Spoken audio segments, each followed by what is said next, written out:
अरे हम तो आप लोगों को बुलाकर ये कहने वाले ही थे कि रेट कम कीजिए, ताकि आम जनता आपके होटल में बैठ के कम से कम एक तारी चाय तो पी सके। क्या रेट चल रहा है तंदूरी रोटी का? हाँ सर जी, सिर्फ 75 पैसे।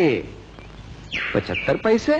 सर जी, 5 स्टार होटल में 5 रुपए है जी। बड़ी लूट मार मचा रखी है आप लोगों ने। आज से रोटी के पैसे 50 नए पैसे। सर जी बहुत काटा पड़ जाएगा माई बाप। तो घाटे वाला काम ही क्यों करते हो? ये घाटे का काम छोड़ो, होटल बंद करो, हजाम की दुकान खोलो। सर जी, हम चीफ मिनिस्टर रिलीफ फंड में चंदा देने को भी तैयार हैं। Chief minister private relief fund? उसी में chief minister private relief fund में चंदा देने को तैयार हैं। कितना? 2 लाख सर जी। 3 लाख? 4 लाख? 5 लाख सर जी। 5 लाख से ज्यादा ये लोग नहीं दे सकते। तो ठीक है, कितना बढ़ाना चाहते हो? सिर्फ दुगना सर जी।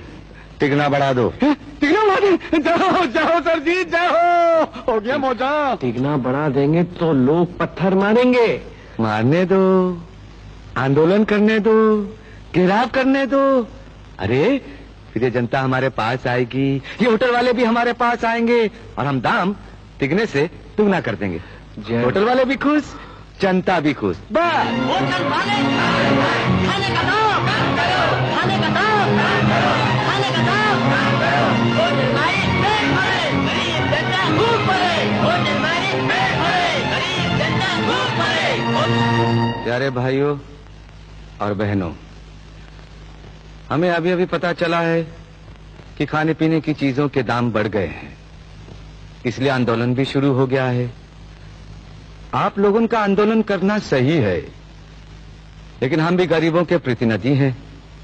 हम नहीं चाहेंगे कि आंदोलन बढ़े, होटलें बंद रहें, दंगा फसाद हो। इसलिए यकदम जो चीजों के दाम तिगने हुए हैं, हम उन्हें दुगने किए देते हैं। जय हिंद।